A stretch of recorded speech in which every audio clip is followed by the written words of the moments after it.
Hello everyone, कैसे हो आप सब। आशा करती हूँ कि आप सभी बहुत अच्छे होंगे। Welcome back to my channel. तो आ गई हो आज मैं इस मूवी का 4th पार्ट के एक्सप्लेनेशन लेकर के। अगर इससे पहले के पार्ट्स आपने नहीं देखे हैं तो प्लीज़ इन्हें डिस्क्रिप्शन बॉक्स में मैं डाल दूँगी, वहाँ से देख लीजिएगा। अदरवाइज़ इसके प्लेलिस्ट डाल दूँगी मैं, आप वहाँ पे फर्स्ट से लेके स्टार्टिंग तक देख सकते हैं। तो बिना समय गवाए लेट्स स्टार्ट। अब हम देखते हैं कि जो नेत्री होती है वो जैक को अपने साथ लेकर के जाते हैं अपने समुदाय के लोगों के पास। वहाँ पे वो उसे अपने मम्मी पापा से मिलवाती है। यहाँ पर हम देखते हैं कि नेत्री कोई ऐसी वैसी लड़की नहीं थी, बल्कि यहाँ का जो राजा था या फिर कहा जाए कि जो शासक था उसकी बेटी थी। इसकी जो मम्मी थी वो स्पिरिचुअल वैसे मदर बुलाई जाती थी।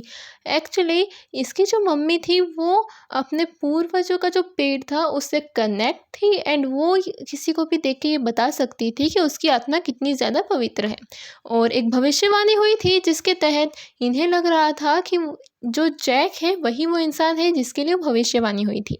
ये भविष्यवाणी अभी नहीं बताई जाती है, लेकिन हाँ, उसकी मम्मी ये ज़रूर कह देती है कि ये हो भी सकता है कि उसी भविष्यवाणी का प्राणी हो। तो नेत्री तुम इसे सब कुछ सिखाओ, हमारा रहन सहन, हमारा तौर तरीका, हमारे रीति रिवाज और हमारी भाषा भी। तो अभी नावी भाषा सीखने के लिए तैयार हो जाता है। यहाँ पर नेत्री पहले तो थोड़ी आनाकानी करती है, बट रियलिटी तो हम दोनों को पता है ना, आपको और मुझे, कि नेत्री तो मन ही मन में इसको पसंद करने लगी थी। यहाँ हमें पता चलता है कि वो इंसान जो कि सबसे पहले जैक के ऊपर हमला करने आया था वो और कोई नहीं बल्कि नेत्री का फियोंसी था।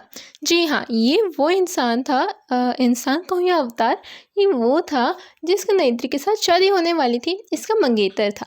और जब इसने नेत्री को जैक के साथ देखा तो फिर ये बहुत ज़्यादा गुस्सा हो गया था। ऊपर से जब नेत्री को उसकी मम्मी ने कहा कि तुम इसको हमारे रहन सहन तौर तरीके सिखाओ, तो इसको तो और भी ज़्यादा गुस्सा आ गया था। यहाँ पर हमें पता चलता है कि जब जैक ये सब सीख लेगा और ये सारे के सारे रीति रिवाज अपना लेगा तो फिर ये इन्हीं सभी का एक हिस्सा बन जाएगा। इसके मम्मी पापा ने तो पहले ही बता दिया था कि अब से ये हमारे ही परिवार का एक हिस्सा है और अब हर कोई इसे अपना ही मानेगा। लेकिन एकदम से ऐसे थोड़ी ना होता है, इसलिए ये जहाँ पे भी जाता है वहाँ पे पहले तो लोग इसको धत्तारते हैं, आई मीन टू से लाइक ऐसे साइड में कर देते कि हाँ तू तो जा यार, तू जा। तो कुछ इस वे में इसका आवभगत होती है। फिर बाद में ये नेत्री के साथ जाता है और वहाँ पे हम देखते हैं कि इनके सोने का तरीका भी काफ़ी अलग था। ये लोग पत्तों में सोते हैं और वो एक तरीके से झूले की तरह होता है। अब जैक की आंखें खुलती हैं और ये उन सबको बताता है कि ऐसा ऐसा मेरे साथ हुआ। जब वो ये सब बताता है तो फिर ये सारे बहुत खुश होते हैं। सबको लगता है कि चलो कम से कम अब हम इन सब पे रिसर्च कर पाएंगे, बिकॉज जैक उनके फैमिली मेम्बर जैसा ही बन गया है। तो इसके लिए कोई बड़ी बात थोड़ी ना होगी उनकी रहन सहन और उनके तौर तरीकों के बारे में जानने में। अब कैप्टन जैक को सब कुछ बताता है कि हाँ हाँ, अब तुम्हें ये सब जान लेना चाहिए कि यहाँ पे कौन क्या है। वो बताता है कि ये यहाँ का शासक है, ये नेत्री है, इसकी बेटी है, ये इसका मंगेतर है, ब्ला ब्ला ब्ला। जैसे तो जैक जानता ही नहीं था। वैसे सच बताऊँ ना तो जैक सच में ही नहीं जानता था कि उसका नाम नेत्री है। वो तो उसे अजीब सी लड़की बोलता था। और तो और पता है, यहाँ पर वो उसे बताते हैं कि देखो तुम्हें उनके सामने ऐसा बन के दिखाना है तुम उसी के परिवार के हो, लेकिन ये भूलना मत कि तुम हमारी साइड हो। अब वो फिर से उस कैप्सूल में चला जाता है और अपने अवतार फॉर्म में आ जाता है। अब यहाँ पर हम देखते हैं कि नेत्री जब उसे सिखा रही थी ना तो बेचारे को काफ़ी सारी दिक्कतें आ रही थी। यहाँ पर हम देखते हैं कि नेत्री उसे समझाती है कि ये जो उसकी चोटी थी ना उसमें कुछ ऐसे तार कह लो या फिर तुम कहो कि कुछ ऐसे स्पेशल हेयर्स है, स्पेशल टाइप के हेयर्स जो कि जो भी जानवर होते हैं उनके पास भी होते हैं और उनसे कनेक्ट किए जाते हैं। इस वजह से हम उनकी भावनाओं को समझते हैं और हमारे माइंड में जो सिग्नल्स होते हैं वो उनके माइंड में जाते हैं। लाइक अगर तुम अपने दिमाग में सोचोगे कि इसे वहाँ पे जाना है और फिर इसको बोलोगे कि चल वहाँ पर, तो वो चलेगा। लाइक वो समझेगा तुम्हारी बातें। तुम्हें उसके इमोशंस को फील करना पड़ेगा। अगर बाई चांस तुम किसी भी जानवर को मारते हो तो तुम्हें उसको प्यार से बताना पड़ेगा कि ये ज़रूरी था, तुम ऐसा चाहते नहीं थे। जब वो उससे ये सब इम्पोर्टेंस समझा रही थी तो फिर वो कम ध्यान देता है, बट हाँ ध्यान ज़रूर देता है। वो ये भी बताती है कि यहाँ के जो जानवर होते हैं वो अपना मालिक खुद चुनते हैं, पहले उनसे लड़ते हैं और चाहते हैं कि उनका जो मालिक है वो उनके ऊपर काबू करे। अब ये करते वक्त जब वो गिर जाता है तो फिर उसका मंगेतर फिर से आता है, उस पर हंसता है, बट वो इन सब चीज़ों को इग्नोर कर देता है। अब दूसरी ओर हम देखते हैं कि जो कैप्टन था वो उस पेड़ के बारे में बात कर रहा था जो कि बहुत पवित्र है। यहाँ पर सारे के सारे नाविक के पूर्वजों की जो आत्माएं हैं वो वास करती हैं। कहा जाए तो जैसे कहते नहीं कि यहाँ पे हमारे देवता वास करते हैं, वैसे ही वहाँ पर उनकी माँ वास करती हैं जिसका नाम था ईवा। ये सब उन्हें ईवा मदर कहते थे। अब ये लोग अपनी जगह बदल लेते हैं वो जगह जहाँ पर ये रिसर्च करते हैं, और ऐसी जगह चले जाते हैं जहाँ पर सिर्फ सुनसान हो, जहाँ पर सिर्फ साइंटिस्ट रहें, कैप्टन्स नहीं।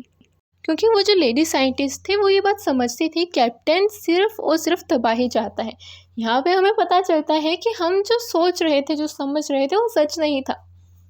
असल में तो जो साइंटिस्ट थी वो सिर्फ रिसर्च करना चाहती थी, लेकिन सबके हित के लिए, किसी का भी बुरा नहीं चाहती थी। लेकिन जो कैप्टन था वो सिर्फ और सिर्फ लड़ाई चाहता था। वो चाहता था बस शासन करना, वो चाहता था कि वो सब पे हुक्म जमाए, लेकिन प्यार प्रेम से नहीं। यहाँ पर हमें दोनों की असलियत पता चलती है, और ये भी पता चलता है कि जो साइंटिस्ट है वो काफ़ी ज़्यादा अच्छी है। अब आगे हम देखते हैं कि जो नेत्री होती है वो जैक को बताती है एक ऐसे जानवर के बारे में जिससे अगर हम जीत लें तो फिर हम इस पूरे परिवार का एक हिस्सा बन जाएंगे प्रॉपरली। लाइक अगर जैक ने उस जानवर को जीत लिया, उसे खुद का एक पेट होगा। ठीक है, हर किसी का एक जानवर होता है इसी स्पीसीज़ का, एंड जो इस स्पीसीज़ के जानवर के ऊपर हुकूमत कर लेता है वो एक प्रॉपर नाविक होता है। वो बहुत ही ज़्यादा समझदार होता है, फीलिंग्स को समझने वाला होता है, और अच्छा योद्धा भी होता है। अब वो ऐसा ही करने के लिए उसके ऊपर काबू करता है। होता तो ये है कि वो बहुत ज़्यादा परेशान हो जाता है, बिकॉज़ वो जानवर इतनी आसानी से हाथ में नहीं आते। वो उसको इतना ज़्यादा उठाता है, पटकता है, मारता है, फिर उठाता है, फिर पटकता है, फिर मारता है, लेकिन जैक हार नहीं मानता। जैक अपनी पूरी की पूरी शक्ति लगा देता है उसको जीतने में, और फिर वो जीत भी जाता है।